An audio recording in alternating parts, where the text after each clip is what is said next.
BS-Free Witchcraft is a production of the Nerd and Tie Podcast Network. Nerd and Tie produces podcasts ranging from actual play to true crime, and you can find more at nerdandtie.com or join our Discord by going to nerdandtie.com/Discord. So this tells you, like, what I want to highlight with that is that if you're sitting out there right now boiling over the subject of, locked hair, and I haven't even gotten into it yet. No, exactly. Oh, yeah. But if I want to, the thing is that I want to cushion you as much as possible on this one. Like, if you're sitting out there, getting pissed off about these subjects, just consider that you've been primed to be pissed off about it from social media and from the media, clickbait media in general. And that's really important to keep in mind, because as you started out, Josh, you pointed out your anti-racist work, and this podcast also exists for on that same basis. Me and Dan decided to make this podcast because we were like, well, there needs to be some platform out there that tells the racists who want to appropriate Viking shit in Nordic mythology to go fuck themselves. Mm-hmm. Because like we're all committed to that, right? And that's really important to keep in mind when we now go into the subject of locked hair. I think that the easiest way to put it is that if you think, or if you have a certain opinion on this, just listen to the episode. Listen all the way through the episode. Listen to what Josh says, and if you still think what you think, then fair enough. You think what you think, or maybe you're just going to change your opinion.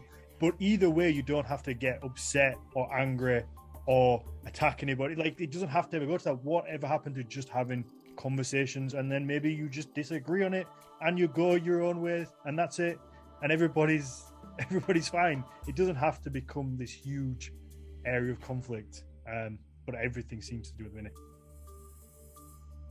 Welcome to BS-Free Witchcraft, your monthly guide to the modern witchcraft movement, minus a lot of the usual, bullshit. And what you just heard at the beginning of this podcast was a clip from the Nordic Mythology podcast, episode 104, that they put out back in February. And I have some issues with it. That entire episode is about Viking dreadlocks, where the debate around, effectively it's about the debate about locks on white people. They call the episode Viking dreadlocks. We're talking about locks. And on that episode, the two hosts bring on Joshua Rood and have a long conversation about it.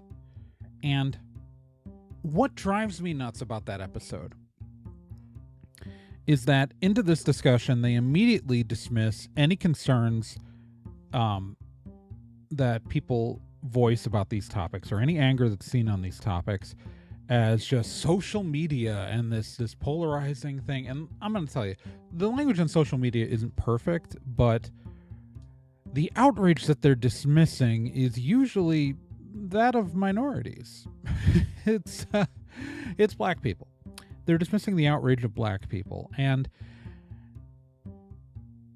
Joshua Rood, especially in that episode, uses as a shield to being dismissive about concerns about dreadlocks, he uses his anti-racism work in the heathen community. And I think that, and you can listen to that whole episode, I will link it in the show notes, but I'm firmly not agreeing with a lot of it, because it is the primary argument in many ways seems to be that we're doing this other anti-racist stuff. We're fighting against racism in these other ways. So why don't you give people a break on this other arguably racist thing? And it's just ridiculous. So what we're talking about this month is how decolonizing your witchcraft and taking anti-racist actions is that just because you're doing one thing right doesn't mean you can't also be doing another thing wrong, and that when it turns out you're doing something else wrong, it is like you don't want to... The things you did right are not a defense for the things you are still doing wrong. And maybe The answer is to just adjust what you're doing. Right? Oh. So now we brought up locks on white people, and I've talked about this on like TikTok quite a bit, but we're gonna settle this once and for all. So I started to actually like record a section here where I was going to explain about how we know what like the Norse and Germanic tribes' hair was like. But then I realized I did a TikTok on this like almost exactly a month ago to when I'm recording this. So I'm just going to play the audio from that. It does include a small bit where I reference a visual image of some combs on screen. So you'll just have to like use your imagination or go find one of my TikToks from, March of 2022. Either way, just do that. Ever since I put out a video like last year talking about how the Germanic people did not wear their hair in locks, and anytime it comes up again, I always get some bozo in my comments saying, prove it, and not believing me. Well, let's take a look at the evidence then, shall we? First off, to set some definitions here, matting is not locks, all right? The biggest argument against them wearing locks is the obvious one, which is that this hair does not naturally lock. I am very Germanic. I'm about as Germanic as you can get. This hair does not have the texture to form locks. All accounts we have of the Germanic people are that they combed regularly. Obviously, there are some exceptions where a person who made an oath might not, but those were so rare that they became notable exceptions. Like it was an outlandish thing for the person to do. And again, mats aren't locks. When the Germanic tribes and when the Norse went other places, it is like noted how much they combed their hair. 13th century scholar John of Wallingford wrote about the Anglo-Saxon slaughter of Vikings that happened in 1002, saying, and I quote, "The Danes made themselves too acceptable to English women by their elegant manners and their care of their person. They combed their hair every day, bathed every Saturday, and even changed their garments often." They combed their hair every day. Combs were such a ubiquitous item archaeologically for the Germanic people that, like, they're everywhere. Here's a couple of examples, including one which has been key to, decoding runes because it says comb on it. So yeah, we know they combed their hair. Mats were uncommon with especially the Germanic people. And again, mats aren't locks. So there you go. There's some proof. You want to offer up any proof to try to prove your argument, preferably primary sources and not just something you read one time on the internet? I'll wait. Because now you may be asking yourself why this is racist for a white person to wear locks, right? You may be asking yourself that. And the reason is nuanced and complex, but it comes down to the policing of black hair. For a very long time, black people have been punished for wearing their hair in certain traditional ways, including locks. And it's been used as a tool of white supremacy to enforce this. And when we then, as white people, adopt these looks for ourselves, the very things that we have punished members of the black community for, that is an act of racism as well. And taking an action in the impression of a marginalized group is, I don't know, bad in my opinion, right? Like, that's genuinely considered a bad thing. Now, if you do something racist and you don't know it's racist, you have the opportunity to walk it back. You have the opportunity, when told, If you're a white person with locks right now, and you did not know that this was considered racist, and you thought it had some historical precedence or something like that, and no one has ever told you, and me telling you now is the first time you've heard it, it doesn't mean you're a bad person. It means you were ignorant of something. And you have the opportunity to correct your actions going forward. You have the opportunity right now to no longer take that action, to no longer do that thing. Now, if your instinct is to go, oh no, but I'm not racist, and then try to justify your actions, that is the opposite of the attitude you should be having.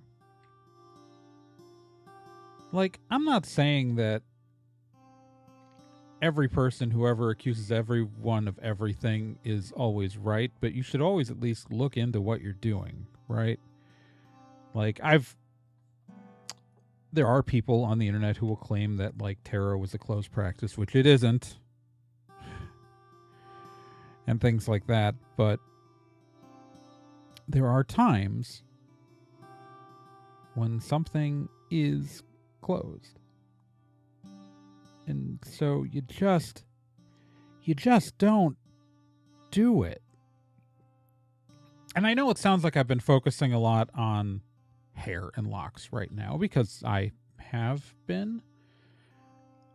But this goes across everything we do in the witchcraft community, right? It boggles my mind how much certain people just refuse to kind of open their eyes to things. Like the continued use of white sage by white people. Now, I've seen arguments about whether or not white sage is actually over-harvested or not. I have seen sources claim that it can be grown sustainably. I have seen sources say that it isn't. But we all agree that smudging is a closed practice, right? A white person, we can smoke cleanse, but smudging is a very particular ritual. And frankly, what a lot of white people call smudging isn't actually smudging to begin with. So, like, just no matter what you're doing or what material you're using, just, if you're a white person, stop using that word to refer to it. It's smoke cleansing.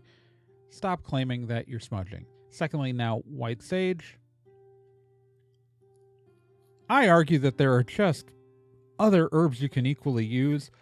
So whether or not we consider the actual material of white sage to be closed to non-natives, there are other herbs, even other forms of sage, that are perfectly good for use in the exact same kind of cleansing rituals.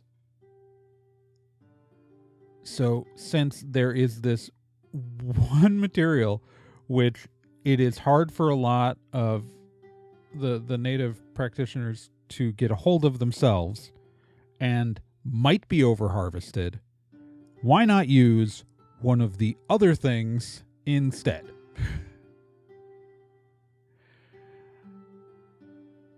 Right?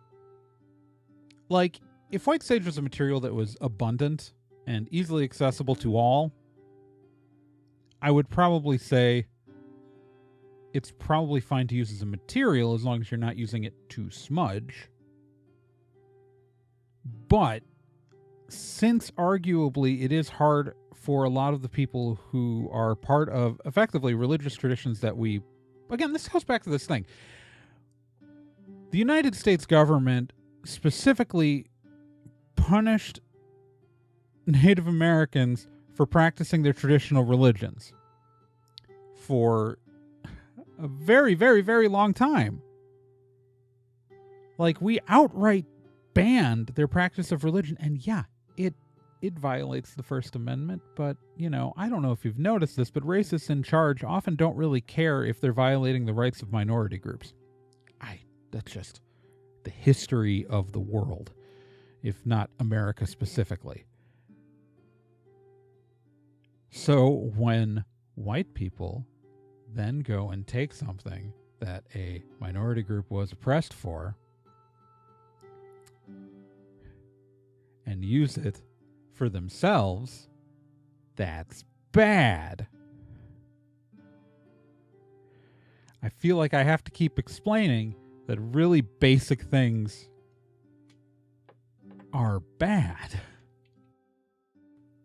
The most annoying thing about that quote from the Nordic Mythology podcast that I used at the beginning is how they seem to be dismissing anything that they get on social media, any anger that they see on social media, as a reason to dismiss the complaint. But when a lot of that offense and anger comes from minorities, and they are people who have been traditionally oppressed, we are not owed their civility. If you are a member of a privileged group and a member of a minority group who your group has oppressed gets offended by something that you did, rightfully so, you are not owed politeness from them. They are allowed to be angry, and just because you get a criticism from an angry person does not mean you should immediately dismiss it. I'm not saying that every single person who says something in anger to you is correct. But what I am saying is that you still need to analyze the content of their message. If the criticism is from a Romani person who says, don't use the G slur, which rhymes with flipsy. I don't want to say it. If your response is to go like, well, I mean it in like a bohemian way, shut up. Like, they're allowed to be mad. Analyze what you're doing. Like if you are a Norse heathen and you're wearing locks, and especially if you're... Okay, so this is the thing I keep seeing over and over and over again, is a lot of these people wearing locks, some of these Norse practitioners aren't even like... They didn't actually like destroy their hair and give themselves alopecia, which you will do if you're a white... You'll give yourself alopecia if you're a white person. I see that white guy in his 20s and I'm like, you're going to make yourself go balder faster than nature was going to happen. But I actually see a lot of them literally doing it with extensions where they have fake locks.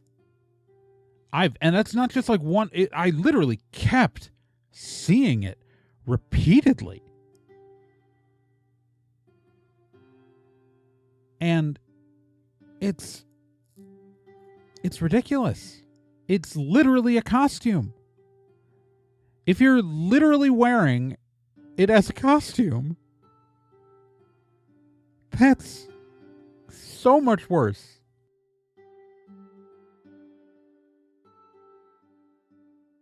One act of anti-racism does not excuse other acts of racism you do, even if they're lesser.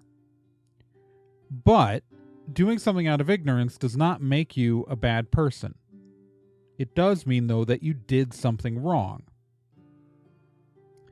A lot of times people will fall back and say, well, my motivations weren't racist.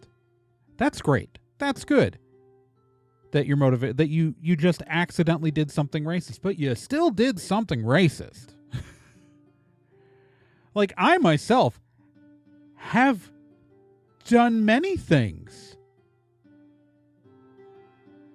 The most embarrassing moment of my life is where I accidentally called someone a slur because I didn't know it was a slur. I'm not going to say what I said or to who, because you're going to hear this story and go like, how dumb are you that you didn't know that was a slur? My only defense is that I was in high school and I just literally did not know. But it doesn't matter that I didn't know, because I said it to someone who that slur would be used against. And they don't know what I know. They just know that they heard this word used against them that has been historically, like, they just know that I said it to them and I was using it the word as an insult. I again did not know I was insulting this person with a racial slur because I was stupid. However, that doesn't matter. It doesn't matter because I did the same amount of hurt to this person as if I had intended it. I did the same amount of harm than if I had intended it. Now, I'm equally responsible. Now, as a person who is at least doing my best not to be racist, what I take from that was that I never said that word again. And I apologized. I don't expect that person to ever accept my apology, and part of me occasionally goes like, oh God, that person probably thinks I'm really racist. Oh well. That I'm not owed forgiveness for anything, because again, I did the thing. But like, if you're trying not to be racist and you hear that situation, you just correct your behavior. And now you're not owed forgiveness from anyone that you hurt, but if you're trying to be non-racist, you stop doing it. Like, I'm sorry, you stop doing the thing.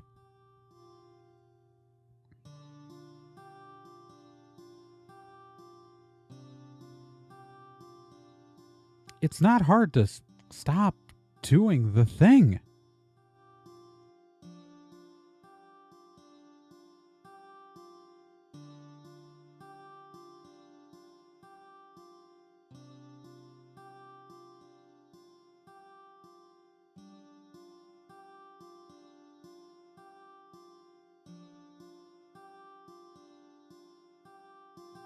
This episode kind of meandered, but I guess the lesson here today is don't be racist.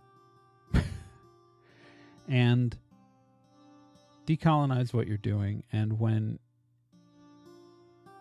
you're told not to do something, try not to do it.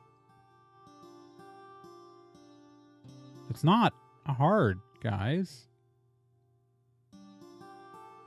It's not hard.